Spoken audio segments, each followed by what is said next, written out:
Bonjour à tous. Il nous reste encore une petite minute avant de vraiment rentrer dans le vif du sujet. J'espère que vous nous entendez bien. Si vous nous entendez bien, je vous propose de mettre un petit bonjour dans la fenêtre de discussion pour s'assurer que vous nous entendez bien, justement. Ah, j'ai des bonjours, c'est bien. Et puis, je ne vais pas vous faire attendre plus longtemps. Je pense qu'on n'est pas encore exactement complet. On est 22, mais c'est pas très grave. Les gens vont nous rejoindre au fur et à mesure le temps que je fasse l'introduction. Bienvenue dans une nouvelle édition du 33 minutes bien investi. Aujourd'hui, on se retrouve pour le deuxième épisode Nouveauté 2023. Il y a 15 jours, on a parlé des nouveautés sociales. Et cette fois-ci, on fait un zoom sur les nouveautés aides financières à la rénovation. C'est un petit peu le marronnier du mois de janvier-février. Tous les ans, avec tous les changements qu'on connaît, on a des petites mises à jour à vous faire. Comme d'habitude, le webinaire sera enregistré, mis à votre disposition à l'issue de la réunion. Vous recevrez aussi le support, bien entendu, avec nos coordonnées pour nous contacter en cas de besoin. Je vous invite à laisser vos questions dans la fenêtre de discussion. On les prendra plutôt à la fin parce que je ne doute pas que Valérie et Benoît vont déjà répondre à la majorité de vos questions. Et puis, s'il en reste quelques-unes, on prendra du temps pour y répondre à la fin. Voilà, d'ailleurs, je vais tourner la caméra pour que Valérie et Benoît se présentent et puis je vais leur laisser la parole. Hop là. Pas très agréable pour vous, je suis désolée. Merci de voir ça comme ça.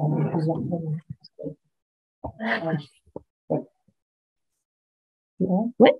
Bonjour, Valérie Quenard, donc Capel 44, je m'occupe essentiellement des qualifications et des aides aux travaux. Et Benoît Terrien, donc service technique. Moi, j'assure réponse à toutes les questions techniques diverses et variées que vous pouvez avoir voilà, sur les chantiers. Et puis, on va rentrer tout de suite dans le vif du sujet. On vous a préparé un petit programme, mais on ne va pas le détailler. Vous allez voir, on va aborder plein de sujets. On va peut-être commencer par RGE et France Rénov'. Ok, alors un petit récapitulatif pour savoir un petit peu comment le RGE fonctionne. Donc, la première étape, c'est déjà de se renseigner de quelle qualification il faut choisir suivant son activité. Donc, je ne vais pas rentrer dans les détails puisque c'est suivant ce que vous faites. Ensuite, vous faites la formation RGE, donc soit FIBAT Rénov', Calibois, Calipac, etc. Une fois que vous avez fait cette formation et réussi les tests, vous faites un dossier de qualification que vous demandez soit chez Calibat, soit chez Qualitener ou Qualifelec. Alors Qualifelec souvent est spécialisé quand même dans l'électricité. Donc une fois que vous avez complété tout ça, et vous pouvez éventuellement aussi voir avec nous si vous avez des questions à ce niveau-là. Vous renvoyez le tout à l'organisme de qualification. L'organisme de qualification le passe en commission et après, ils vous enverront un certificat RGE. Donc, c'est pour une durée de 4 ans. Si vous venez de vous créer ou autre, il y a possibilité de l'avoir en probatoire. Mais là, ça sera juste pour 2 ans. Ensuite, la cinquième étape, c'est de faire un audit entre le 18e et 24e mois, qui sera à votre charge et qui tourne autour des 350 €.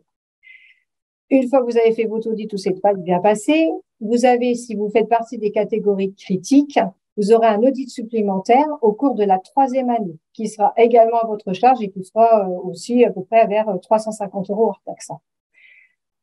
Après, dernière étape, au moment de votre date anniversaire de la qualification, c'est-à-dire quand vous arrivez à la fin de votre 4e année ou 2e année, il faut faire très attention à votre qualification puisque si jamais vous avez passé la date anniversaire, il y aura une interruption entre l'ancien certificat et le nouveau certificat. Voilà. Ce fut rapide, intense, mais complet. Hop là. Alors oui, du coup, pour compléter ce que vient de dire Valérie, il y a donc dans le cadre de RGE, quel que soit l'organisme chez qui vous êtes, Qualitener, Qualibat ou Qualifelec, vous avez des audits. Et des audits sur des chantiers, ce qu'on appelle les chantiers de référence, c'est-à-dire les chantiers que vous avez donnés en référence aux organismes, enfin Qualibat ou Qualitener. Ces chantiers de référence donc, font l'objet d'un audit et cet audit, il suit une grille d'audit qui est mise en place par l'ADEME Donc, c'est pas ni Calibat ni Qualitenaire qui décide de ce qui doit être audité, c'est l'ADEME, c'est un organisme ministériel qui décide du contenu des grilles d'audit. Et donc, évidemment, nous, ce qu'on vous invite fortement à faire, c'est de bien regarder les grilles d'audit quand vous allez faire un chantier, et surtout, a fortiori, si c'est un chantier qui que vous allez donner en référence, évidemment, il faut que ce chantier soit nickel. Et pour qu'il soit nickel, le mieux, c'est d'avoir la grille d'audit pour savoir exactement sur ce sur quoi vous risquez d'être audité. On va regarder un exemple de grille d'audit, mais juste avant, spécifiquement pour les chauffagistes, il y a la fameuse question des notes de dimensionnement. Donc, les notes de dimensionnement pour le choix de la machine par rapport aux déperditions de la maison. Donc ça fait partie des points de contrôle de la grille d'audit et ça fait en plus partie des audits dans le cadre des C2E. Alors, il y a les audits RGE et les audits dans le cadre des C2E. Dans les deux cas, il faut ce qu'on appelle une note de dimensionnement. Alors, pour ce qui concerne les audits RGE, la note de dimensionnement nécessite un calcul de déperdition. C'est pas forcément le cas ça peut être une approximation des calculs de déperdition dans le cadre des audits RGE, des audits C2E. Donc, si besoin, là-dessus, spécifiquement, vous m'appelez, je vous expliquerai précisément ce qui est attendu sur le sujet. Mais passons aux grilles d'audit. Je vais juste rajouter un petit truc. Juste pour info, on avait passé un article sur notre CAPEV Info. On vous incite aussi à faire une pochette pour vos clients pour leur fournir devis, factures et justement le justificatif de dimensionnement, c'est-à-dire le calcul de notes de déperdition pour que vos clients, le jour de l'audit, ne soient pas embêtés. Alors, et donc, pour terminer sur ce slide-là, qui est quand même important, c'est qu'on vous a mis un lien sur lequel vous pouvez télécharger les grilles d'audit. Donc, concrètement, vous savez exactement ce sur quoi vous allez être audité. Donc, ça me semble important que vous ayez au moins ça, on va dire, pour checker avant de vous faire contrôler. Puis, ce qui est encore dans un monde parfait, c'est carrément que tout le monde, tous les salariés d'entreprise, aient dans la boîte à gants du camion la grille d'audit. Comme ça, on sait exactement ce qu'il faut faire. Et comme ça, quand bien même on aurait des audits aléatoires, ce qui se profile a priori dans le cadre de RGE, on ira demain sur des audits a priori de plus en plus aléatoires, ce sera plus seulement les références de chantier qui risqueront d'être contrôlées. Et là, j'ai envie de dire, vous êtes tranquille si vous respectez la grille d'audit. Voilà. Alors là, on vous a mis une copie d'écran, je vous ai mis un exemple de grille d'audit. Parmi tant d'autres, il y en a une quinzaine de grilles d'audit. Là, c'est spécifiquement pour les poêles à bois hydrauliques. Voilà, on va mettre sur les pompes à chaleur, sur les fenêtres, sur l'isolation des rampants. Bref, sur plein de choses. Donc, c'est juste pour vous montrer. Alors, je ne vais pas rentrer dans le détail technique. C'est simplement, si vous regardez, vous avez à chaque fois les points à vérifier, donc les points qui sont vérifiés par le contrôleur. Et puis, à droite, vous avez alors soit du rouge, soit du orange, soit du jaune. Alors, si je vais dans le désordre, du jaune, observation, c'est ce qui, en cas d'écart, fait l'objet d'une observation. Concrètement, ça voudrait dire que l'auditeur va le mettre dans son rapport en disant c'est pas bien, mais c'est pas grave. Ça n'a aucune autre conséquence que c'est pas bien. Écart mineur, donc en orange, un peu plus embêtant, l'écart mineur, ça fait non seulement l'objet d'une observation, mais ça nécessite une levée d'écart. C'est-à-dire que vous êtes obligé, en cas d'écart mineur, de lever l'écart et de prouver à Calibat ou Qualitenaire que vous avez levé l'écart. Donc, c'est toujours un peu plus embêtant, ça nécessite de retourner sur le chantier, etc. Ça implique des choses. Et puis, le rouge, l'écart majeur, là, beaucoup plus embêtant. L'écart majeur, ça entraîne une possible radiation de RGE. Ça, c'est sur décision des commissions Calibat, mais n'empêche que en gros, votre dossier va repasser en commission. Et si la commission juge que votre écart est inadmissible et intolérable, enfin, ne peut pas être toléré dans le cadre d'une qualification RGE, ils peuvent parfaitement vous radier. Donc, c'est pas seulement je répare l'écart, mais je peux possiblement radier. Et puis, autre conséquence de l'écart majeur, c'est que vous aurez de nouveaux chantiers de référence à présenter avec des audits supplémentaires, évidemment, qui vont vous coûter du temps et de l'argent. Donc, l'écart majeur, à éviter, forcément. Voilà. C'était le Zoom audit. Ensuite, pour aider vos clients, pour savoir au niveau des aides, donc pour la rénovation de l'habitat, on vous a fait les liens, on vous a mis les liens. Ils peuvent aussi avoir sur les aides financières un simulateur, donc c'est pareil, vous avez le lien. Et si à un moment donné un client a besoin de trouver une personne qui est RGE dans une activité professionnelle que vous ne faites pas, ils peuvent avoir justement, on vous a mis un lien aussi pour que vous puissiez trouver une autre entreprise dans ce domaine de travaux. Alors, il y a juste l'outil de simulation, très, très brièvement, mais l'outil de simulation qu'on nous a mis, c'est un outil Simuled là, qui est plutôt bien fait pour le grand public. Hein. C'est vraiment l'idée, c'est que je suis particulier, j'ai un projet de travaux et je voudrais savoir si éventuellement je vais avoir des aides. Ça peut être pas mal, mais méfiez-vous quand même. Je vous le dis, si ça marche très bien sur MaPrimeRénov', c'est-à-dire les aides de l'État, sur les certificats d'économie d'énergie, ils ne sont pas forcément très à jour. Donc, soit ils sont très optimistes, soit ils sont très pessimistes, mais malheureusement, c'est pas très juste toujours sur les C2E. Et je vous propose d'entrer dans le vif du sujet avec les nouveautés 2023 sur les aides financières. Alors là, l'idée, c'est qu'on va vous faire un petit point sur ce qui bouge, ce qui change. Alors, ce qui change par rapport aux C2E. Avant de parler de MaPrimeRénov', on va parler des C2E. Donc, sur les C2E, là où il y a les principaux changements concernent le chauffage.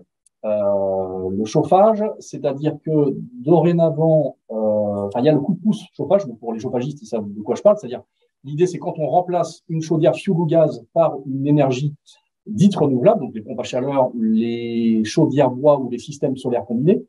Donc, on a des certificats d'économie d'énergie de coup de pouce, c'est-à-dire des montants forfaitaires de certificats d'économie d'énergie. Ce qui est plutôt pas mal, c'est-à-dire c'est des montants très intéressants. Si vous regardez un petit peu ce qu'on a mis là, pour remplacer du gaz ou du fioul, on a des montants qui peuvent aller jusqu'à 5 000 € chez les ménages modestes et très modestes, par exemple, si je remplace une chaudière fioul. La nouveauté, et c'est une nouveauté qui n'est vraiment pas négligeable, c'est que dorénavant, il n'y a plus de condition que la vieille chaudière remplacée soit autre qu'à condensation. Si vous avez une chaudière à condensation, gaz, par exemple, qui a été installée il y a 3 ans, eh ben, pas de problème, le client peut bénéficier du coup de pouce, même si sa chaudière est récente. Donc ça, c'est la nouveauté de ce début d'année. Et puis là, les infos qu'on a reçues la semaine dernière, à compter du 1er mars, sur les géothermies, alors je n'ai pas mis géothermie, mais aussi système solaire combiné, il y a une bonification du coup de pouce qui va être encore plus intéressante, donc qui va être qui va être de 5 000 € pour tous les ménages, y compris les ménages aisés et intermédiaires. Voilà. Alors là, c'est le nom de nos 3 partenaires au niveau au niveau des C2E. Donc, vous avez EDF. Alors, petit rappel, EDF, c'est vous vous inscrivez sur le site et c'est les clients qui font les papiers. Ce n'est pas vous. L'Horizonnaire et Butagaz, par contre, là, c'est vous qui vous occupez des papiers.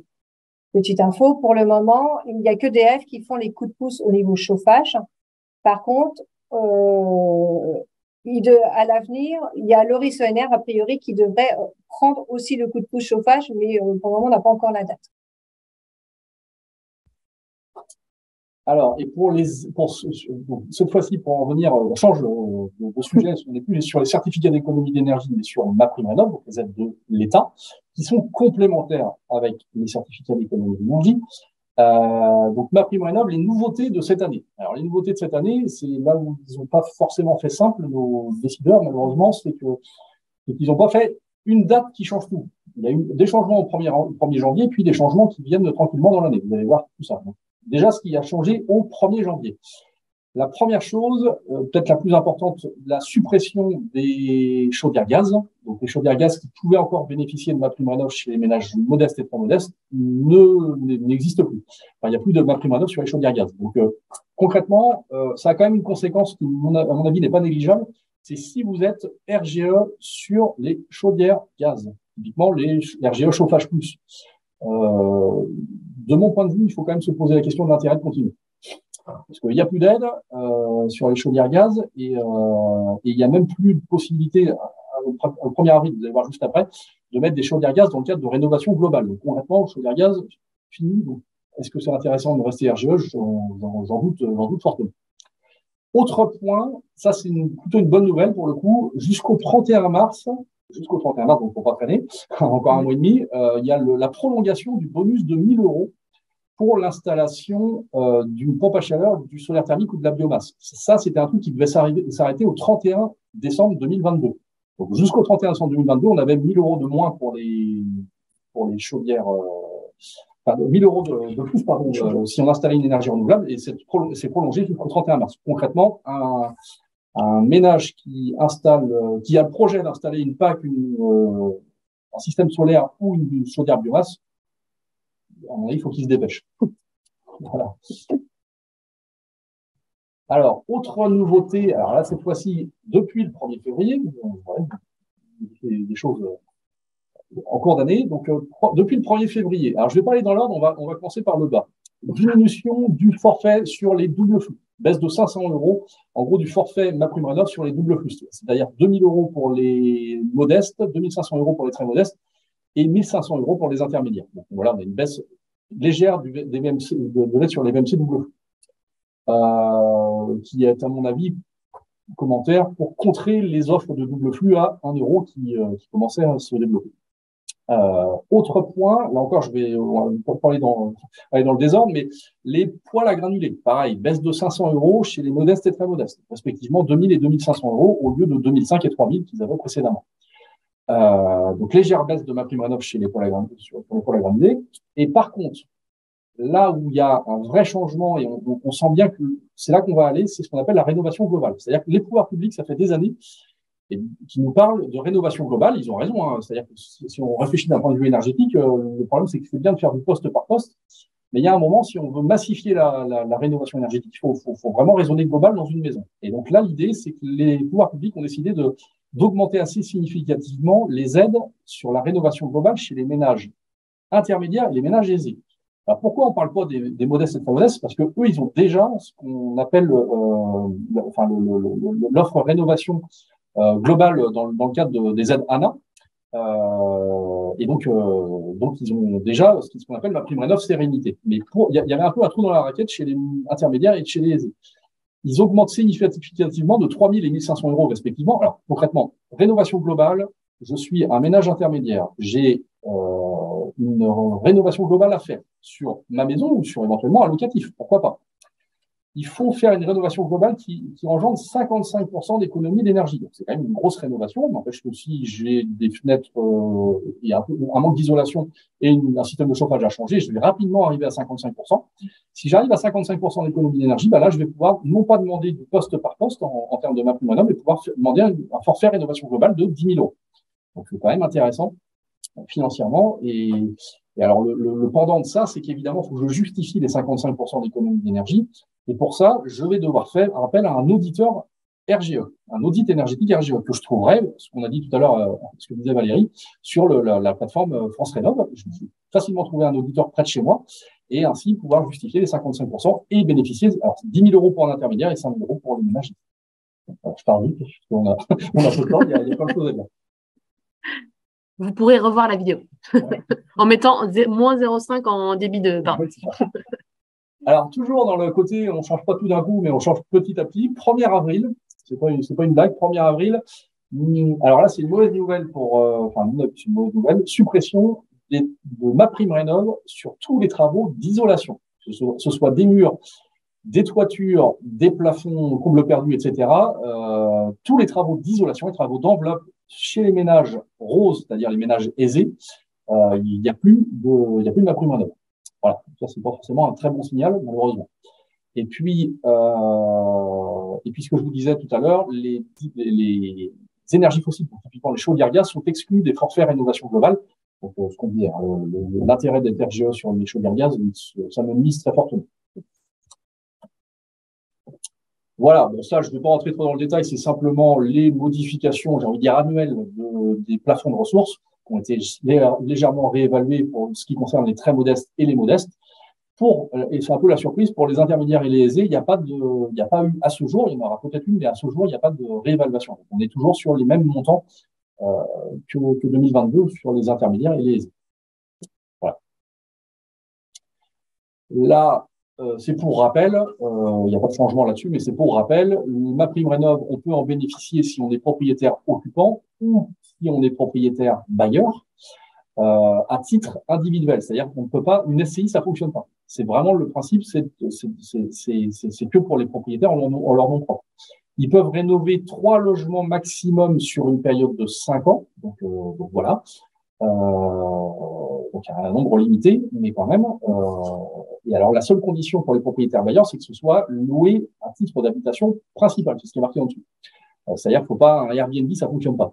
C'est vraiment résidence principale. Le locataire y habite à l'année dans le logement. Et dernière exigence qui n'est pas anodine non plus, c'est que le logement doit avoir plus de 15 ans. Oui, il n'y a rien de neuf sous le soleil sur le sujet. Là encore, absolument rien de neuf, mais on en parle quand même parce que on se rend compte que les pouvoirs publics et nous-mêmes, on se rend compte on a peu de questions, nous, clairement, là-dessus, et je pense que c'est dommage. On parle de l'éco-prêt à taux zéro, c'est pas une nouveauté, mais il est possible de financer des travaux à taux zéro, même dès qu'on commence à faire un travail, enfin, un travaux. Ce que je veux dire, c'est qu'on n'a plus l'obligation de faire des bouquets de travaux ou changer la chaudière chez des clients modestes qui n'ont pas d'argent de côté. Et là, ils peuvent parfaitement solliciter un prêt à taux zéro, aucun problème, pour financer leur travail. Voilà. Voilà. Quand tu dis deux catégories, ça veut dire s'ils font deux travaux différents. S'ils font les menuiseries et l'isolation du toit, on est dans deux catégories, ils pourront solliciter jusqu'à 25 000 euros de prêt à taux zéro. Ouais, okay. Alors là, c'est un petit tableau. Ouais. On vous a fait un petit récapitulatif au niveau des aides. Il faut surtout faire bien attention. J'ai eu quand même beaucoup de questions à ce niveau-là. Les C2E, c'est bien une maison d'habitation en résidence principale au niveau qu'elles aient plus de 2 ans. Par contre, MaPrimeRénov', c'est 15 ans. Il faut bien faire attention et vous verrez, le récapitulatif est pas mal fait. Au niveau des résidences principales, on vous rappelle aussi que les SCI, c'est pas possible avec MaPrimeRénov'. Par contre, elles fonctionnent avec les C2E. On vous laissera le tableau, hein, bien sûr, mais ça vous donne un point de repère sur les différents dispositifs d'aide. Quand c'est noir, c'est qu'il n'y a pas d'aide. Voilà. Quand c'est noir, c'est qu'il n'y a pas de critères ou qu'il n'y a pas d'aide. Tout à fait. Là, on vous a remis, alors c'est écrit tout petit pour vous, j'imagine. Ouais, il n'y a rien. C'est normal, ne vous inquiétez pas. Voilà. Mais c'est simplement, on a fait une petite copie d'écran là aussi de nos tableaux habituels qu'on vous envoie régulièrement. Alors évidemment, si vous ne l'avez pas reçu, si vous l'avez reçu, vous n'avez pas envie de le lire, à mon avis, mais c'est pas grave, on peut vous le renvoyer évidemment sans aucun souci. C'est des tableaux qu'on remet très très régulièrement à jour. Alors juste, je vais rentrer un tout petit peu dans le détail, c'est pour bien être clair sur comment on lit le tableau. Alors, si on prend la première ligne, on est sur l'isolation thermique de la toiture rampant de toiture. Donc à gauche, vous avez l'exigence technique, le R supérieur ou égal à 6 mètres carrés Kelvin par watt. Donc ça, c'est l'exigence technique. Si on parle de chaudière, on va vous parler des tasses. Enfin bref, à chaque fois, c'est la performance thermique du matériel ou matériau mis en œuvre. Donc, concrètement, si on met une isolation en rampant avec un R supérieur ou égal à 6, on peut aller, alors là, on va rentrer dans le vif du sujet du tableau, vous avez la TVA, la première colonne. TVA 5.5, la TVA 5.5, oui, on est éligible à la TVA 5.5 et, regardez bien, c'est marqué nulle part RGE sous la TVA 5.5. Donc, concrètement, il n'y a absolument pas besoin d'être RGE. Si on met un isolant qui a un R supérieur ou égal à 6, je ne suis pas RGE, et c'est pas grave, le client, c'est quand même une facture à 5.5. Dès lors qu'il a évidemment une maison de plus de 2 ans, enfin, les conditions sont réunies pour une produit. Je continue. Si on fait un R supérieur ou égal à 6 et que je suis RGE, mon client pourra bénéficier de ces 2 offres. Quel qu'il soit, il pourra bénéficier de ces 2 offres. C'est bien marqué, c'est bien checké, tout va bien. Il pourra aussi, on vient d'en parler, financer ses travaux avec un éco-prêt à taux zéro. Là encore, dès lors qu'on a un R supérieur ou égal à 6 et que je suis RGE. Et puis après, on va rentrer un peu plus dans le détail alors les roses, les violets, les jaunes, les bleus, concrètement les catégories des ménages, les ressources des ménages. Si on va regarder les ménages aisés. On va commencer par les ménages aisés. Alors les ménages aisés, ils n'ont pas de coup de pouce normal, il n'y a plus de coup de pouce pour l'isolation, donc pas de sujet. Par contre, ils ont bien des C2E, ils ont bien des C2E sur l'isolation de leur rampant. Donc, un ménage aisé qui fait isoler ses rampants dans sa maison principale, par exemple, il aura des C2E et il aura MaPrimeRénov' 7 € par mètre carré pour l'isolation de ses rampants. Donc, il aura et des C2E plus cumulables MaPrimeRénov'. Donc de 7 € par mètre carré. Si on va chez un ménage modeste, chez les jaunes, ce sera pareil, on aura des C2E plus 20 € du mètre carré. Tout simplement, c'est comme ça qu'il faut lire le tableau. Alors, dans le tableau, à chaque fois, on vous met, il y a le verso avec qu'est-ce que ça veut dire un ménage aisé, intermédiaire, modeste, on vous donne des catégories de ménages, mais on va surtout vous expliquer aussi plein de détails. Alors, c'est là que, malheureusement, il faut rentrer vraiment énormément dans les détails. Par exemple, chez un ménage aisé, intermédiaire, modeste ou très modeste, vous avez des montants maximum de prise en charge. C'est-à-dire que si je prends l'exemple d'un ménage modeste, l'État considère qu'il ne peut pas avoir plus de 90% du montant total des travaux pris en charge. Donc, s'il fait des travaux d'isolation de rampant, il a des C2E qui lui ramènent, je vais dire n'importe quoi, retenez pas ces chiffres-là, 30 € du mètre carré. Et il a une aide de l'ANA de 25 € du mètre carré. Or, son plaquiste lui a fait un chiffrage qui lui coûtait 60 € du mètre carré. Ok, donc 60 € du mètre carré, ça c'est ce qu'il va payer à son plaquiste, et il va avoir une aide totale de 40 plus 25. C'est l'exemple que j'ai donné, il aura 65 € du mètre carré. Et là, ça marche pas. Clairement, il ne va pas avoir plus d'argent que ce qu'il n'aura déboursé pour payer son artisan. Donc ça marche pas. Et en fait, ce que va faire l'État, c'est qu'ils vont affiner MaPrimeRénov' en fonction du montant de ces 2 heures. C'est d'ailleurs pour ça que quand on s'inscrit sur MaPrimeRénov', le client il s'inscrit sur MaPrimeRénov', on va lui demander s'il a sollicité des C2E et si oui, combien de ces les C2E ont estimé le montant de l'aide C2E. Et ainsi, MaPrimeRénov' va affiner le montant de MaPrimeRénov', le montant de 25 €, il pourra éventuellement être moindre pour qu'on arrive à 90% de prise en charge et pas plus. Voilà, c'est pour ça d'ailleurs que l'État exige que les C2E soient demandés avant MaPrimeRénov' pour bien pouvoir se caler derrière. Voilà.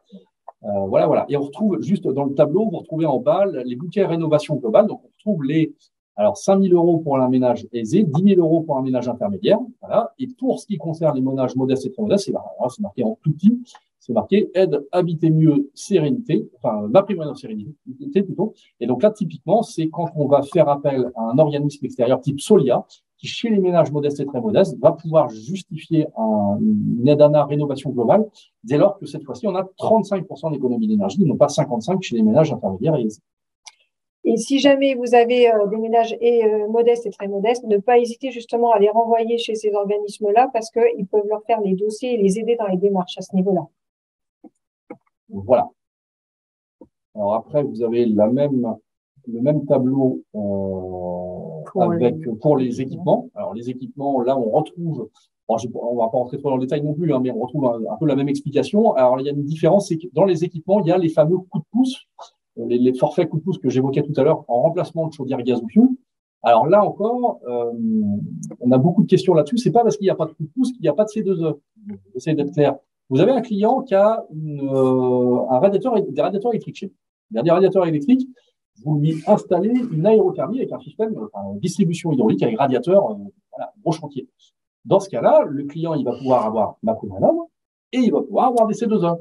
Pas des C2E coup de pouce, mais des C2E. Donc, il aura des C2E moindres que le coup de pouce, certes, mais n'empêche qu'il aura quand même des C2E. C'est pour ça que c'est checké dans la case commun pour tous C2E. Oui, c'est checké. Tout apporte l'énergie existante. Ils sont un peu lourds les tableaux, mais alors là ils sont tout petits, mais vous verrez que si vous cliquez sur le tableau dans le PDF qu'on vous enverra, vous pourrez avoir accès au tableau en plus grand, voilà, pour pouvoir l'imprimer, le garder, en faire une décoration si vous le souhaitez. Et puis on a voulu faire un dernier point sur ce qu'on a appelé l'approche client. Voilà. Donc là c'est pareil, c'est des petits rappels, il n'y a rien d'extraordinaire dans ce qu'on a mis là, mais c'est juste comment ça se passe dans l'ordre des choses. Donc, on commence par un rendez-vous chez le client, c'est mieux. On lui remet un devis, évidemment. Alors, le devis, c'est parce qu'on l'a rencontré avant, le client, qu'on va pouvoir mettre une date de visite préalable, qui est un élément obligatoire dans le devis. C'est pour ça que MaPrimeRénov' ou les C2E demandent à ce que vous ayez une date de visite préalable. C'est tout simplement pour valider que vous avez bien été voir le chantier avant de faire le devis. Ça paraît évident pour nous, pour vous plutôt, artisans lambda et, j'ai envie de dire, et ayant pignon sur rue, il y a des boîtes peu scrupuleuses pour qui c'est loin d'être évident. Ils ne vont pas forcément faire un devis avant d'aller chez le client. Vous voyez ce que je veux dire. Bref. Donc ensuite, une fois qu'on a le devis, on a remis le devis au client. Là, alors, le client ou vous-même, suivant la méthode que vous avez choisie, suivant le partenaire C2E que vous avez ou le partenaire que le client décide de solliciter, il va falloir faire, quoi qu'il arrive, une inscription chez le partenaire C2E avant la signature du devis. Ça, c'est important. Le devis est remis. Le client s'inscrit sur son portail C2E ou vous-même vous l'inscrivez à sa place selon le partenariat que vous avez. Ensuite, pareil, on s'inscrit, alors le client ou vous, suivant si vous êtes mandataire, mais la plupart du temps c'est avec le client, il va s'inscrire directement sur maprimerenov.gouv.fr. Donc, on est bien d'accord, il demande les C2E, après il s'inscrit sur MaPrimeRénov'. Ensuite, il a un retour des deux organismes, donc MaPrimeRénov' C2E valide que tout va bien, le chantier va pouvoir se faire. Une fois ça, le chantier est accepté par le client. Alors, ce qui est bien, c'est d'aller dans cet ordre-là, c'est qu'on est sûr, le client a quand même de bonnes chances d'avoir ses sous. Plutôt qu'il signe le devis, il demande MaPrimeRénov' après, et il a la mauvaise surprise de ne pas recevoir de pas avoir de validation, ça peut être embêtant pour le paiement final. Ensuite, on a le lancement des travaux, la facturation, ça n'a rien d'extraordinaire, le règlement par le client. On l'a mis là, ça paraît anodin, mais évidemment, le client, il n'attend pas d'avoir ses aides pour vous régler, vous n'avez rien à voir là-dedans. C'est quand même pas mal de le redire au client, ça, vous n'êtes pas la banque. Ensuite, transmission de la facture à MaPrimeRénov' et C2E par le client ou par vous-même selon la méthode choisie.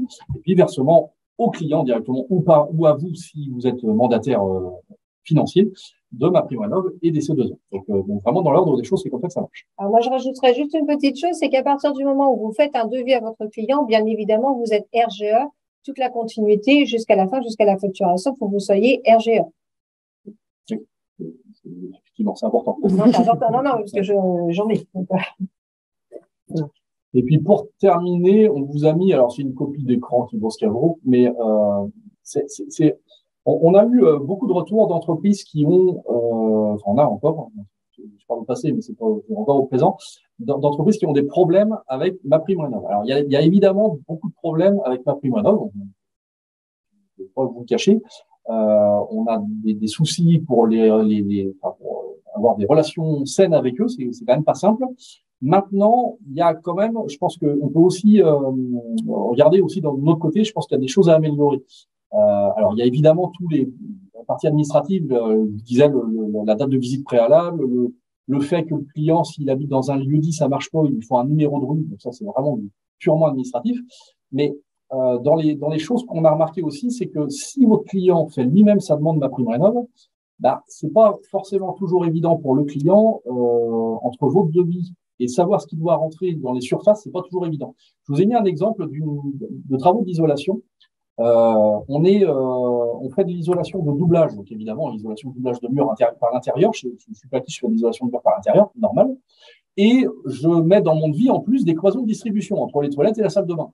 Le problème, c'est que dans cette cloison, je vais aussi mettre de l'isolation, mais cette fois-ci de l'isolation phonique. Elle n'aura strictement rien à voir avec la partie thermique, donc elle n'aura pas d'aide, d'accord, mais ça servira à faire du phonique. Le problème, c'est que si j'ai une cloison de distribution avec une laine de roche qui fait de l'isolation phonique pour éviter le bruit entre les pièces et de l'isolation de doublage qui, cette fois-ci, elle, a un intérêt thermique, mon client, il va pas forcément comprendre à la question quelle surface d'isolant vous avez, il va pas forcément il n'est pas plaquiste, il va pas forcément bien tout comprendre. Donc, ce qui nous semble évident, enfin, ce qui nous paraît important, c'est de bien clarifier sur le devis, de mettre une ligne, un peu comme on a fait là, éléments à déclarer pour les aides. C'est tout bête, mais on mâche un peu le travail du client qui va lui faire sa déclaration et qui est pas plaquiste ni plombier d'ailleurs. Enfin, on aurait pu faire la même chose pour un plombier. Ça nous semble important, entre guillemets, de mâcher un peu le travail et de lui dire, voilà, ça, vous pouvez le déclarer, et ça, non, je sais pas, vous changez une pompe à chaleur et vous en profitez pour changer les toilettes, et les toilettes, il n'y a pas d'aide sur la rénovation énergétique des toilettes. Donc voilà. Voilà, c'est un petit détail, mais ça permet de gagner du temps, ça permet d'éviter des échanges infructueux avec MaPrimeRénov' qui sont toujours difficiles à joindre. Voilà. Tout à fait. Alors, je vais vous proposer d'arrêter le partage d'écran pour que vous puissiez nous revoir. Voilà, un peu plus en grand. Et je vais prendre les questions que vous nous avez laissées dans le chat. Il y en a quelques-unes. Première question. Pourquoi Qualité ENR nous demande un renouvellement tous les ans, même si les audits ont été validés? Ça, c'est au niveau de vos assurances. Ils ont besoin de savoir si vous êtes toujours bien assuré, si vous avez fait entre-temps des références de chantier et si vous êtes toujours inscrit en tant qu'entreprise ou pas. C'est plus de l'administratif. C'est de l'administratif, c'est surtout de l'administratif. Okay. Mais si vous ne le faites pas, vous perdez votre qualité. C'est vrai. Deuxième question. J'ai entendu dire que Solia n'existait plus. La Compa, donc qui est la communauté de communes chez nous oriente vers l'association Alizé. Voilà, deux choses différentes. Alors déjà, Solia existe toujours. Solia existe toujours. Alizé, alors c'est différent. Alizé, c'est ce qu'on appelle l'espace info-énergie. Donc, il y a l'espace info-énergie, c'est des gens qui sont censés être là pour le grand public et pas autre chose, pour le grand public. Et ils servent à conseiller le grand public sur des travaux d'isolation, d'amélioration thermique diverses. Et c'est vraiment une aide informationnelle au grand public, Alizé. Ils vont pas faire le montage des dossiers d'aide. Solia, alors sur Solia ou autre, hein, je suis marié avec personne, mais Solia, concrètement, ils ont une partie du Maine-et-Loire, pardon, la Loire-Atlantique, mais si vous allez à Saint-Nazaire, par exemple, ce sera pas Solia, ce sera ce sera dans la Comcom de Saint-Nazaire. Et si vous allez sur, enfin voilà, j'ai pas les secteurs en tête, mais sur les secteurs géographiques, vous avez Solia ou équivalent, Citémétrie, enfin bref, il y a d'autres organismes. Et par contre, ce qu'il faut bien comprendre, c'est que eux, le job de Solia ou équivalent, c'est de faire le montage des dossiers d'ANA pour les ménages modestes et très modestes. Concrètement, un ménage modeste et très modeste qui veut faire une rénovation globale, 35% d'économie d'énergie, je le répète, va devoir faire appel à un organisme type Solia ou équivalent qui vont faire une évaluation thermique de leur bâti et justifier qu'on a bien 35% d'économie d'énergie et qui vont aussi faire le montage du dossier pour les aides. Et en gros, il faut bien comprendre qu'ils sont mandatés par le conseil départemental, c'est comme ça que ça marche. C'est le conseil départemental qui fait des appels d'offres et qui décide de donner un marché à Citémétrie, Solia ou autre sur tel secteur géographique. Et après, c'est Solia ou Citémétrie ou équivalent qui a le monopole sur ce secteur-là. Voilà comment ça marche. Mais Solia existe toujours. Un petit partage de sentiments, c'est pas une question, mais je partage. Une personne nous dit: j'ai fait une facture au mois de septembre et n'a été réglée qu'en janvier. Les clients attendent bien les primes pour nous régler. Oui, je suis d'accord. C'est bien, c'est tout le problème. C'est tout le problème. On est bien d'accord. Alors, ça va pas tout régler. Je ne suis pas bisounours à ce point-là, mais je pense que c'est important de bien quand même clarifier les choses dès le départ avec le client. Je vais vous faire les travaux, je vais vous envoyer une facture, réglez-moi, et on n'attend pas. Maintenant, évidemment, le client qui n'a pas les ronds, j'entends bien que c'est compliqué pour lui de vous régler. Voilà. J'entends bien. Mais ils peuvent toujours faire, c'est pour ça que l'éco-prêt à taux zéro s'ils ont besoin, pour pouvoir vous régler justement. C'est ce que le gouvernement prône au maximum pour que les clients prennent des prêts à taux zéro et que vous, entreprise, vous ne soyez plus leur banque. Et puis j'en reviens à Solia ou Consort, enfin ce qu'on appelle les opérateurs habitat. Eux aussi, dans leur rôle, ça fait aussi partie des questions, enfin de leur rôle. C'est comment le client va pouvoir financer des travaux. Donc eux, ils vont chercher les aides. Maintenant, le reste à charge, c'est comment on le paye. Et eux, ils vont proposer aussi des solutions de financement. Ils sont aussi là pour ça, pour justement que vous ne fassiez pas la banque. Et on veille au grain pour que ça se passe comme ça, au moins sur les dossiers de rénovation globale. Et sur certaines, avec MaPrimeRénov', vous avez possibilité aussi de demander des acomptes. Oui. Okay. Non, ça règle pas tout. Non, ça règle pas tout, mais ça peut aider. Autre question. Le versement de MaPrimeRénov' et des C2E aux clients est-il conditionné par la présentation d'une facture acquittée? Oui. Visiblement non. Oui. Non, pardon, non. J'attendais sur la présentation de la facture, pas de la facture acquittée. Voilà, facture, mais pas facture acquittée. Ouais. Ok. Si notre renouvellement RGE n'est pas revalidé et que l'on a des chantiers en cours et pas facturés, que se passe-t-il? Alors, si vous n'êtes pas RGE au moment de la facturation du chantier, il n'y aura pas d'aide. Il n'y a pas d'aide. Ils n'ont que des bonnes nouvelles. Non. Alors, par contre, vous avez possibilité, là, j'ai eu la question récemment, si jamais, entre-temps, vous perdez votre qualification, vous avez fait un devis, vous perdez votre qualification, et au moment de la facture, vous ne pourrez pas. Vous ne serez pas encore RGE parce qu'il y a eu un refus ou autre. Il y a possibilité de faire de la sous-traitance, et au moment de la facture, alors, il faut prévenir évidemment MaPrimeRénov' comme quoi vous faites de la sous-traitance, en indiquant évidemment les coordonnées de la personne, enfin de l'entreprise chez qui vous sous-traitez, et vous facturez en indiquant l'entreprise Intel a fait la sous-traitance et en mettant le numéro de certificat. Ça, c'est possible aussi. Oui, ce qui est important, c'est, enfin pour compléter ce que tu viens de dire, ce qui est important, c'est que ce qu'il faut bien comprendre, c'est que RGE, ce qu'il faut, c'est que celui qui pose le matos, isolation, pack, etc., soit RGE lui-même. Vous pouvez parfaitement ne pas être RGE, faire installer par un collègue qui est lui-même RGE. Dès lors que sur la facture apparaît le fait que c'est bien le collègue RGE avec son numéro d'agrément RGE qui a posé le matos, pas de problème, le client pourra solliciter les aides. Et puis, dernière question, est-ce qu'à compter du 1er avril, le bouquet rénovation pourra toujours intégrer les travaux d'isolation? Oui, le bouquet rénovation, oui, même ça va être, pour arriver au bouquet rénovation. Alors, rénovation, chez les très modestes et modestes, 35% d'économie d'énergie. Chez les intermédiarisés, 55% d'économie d'énergie. Il y a un moment où ça nécessite des travaux d'isolation. Donc oui.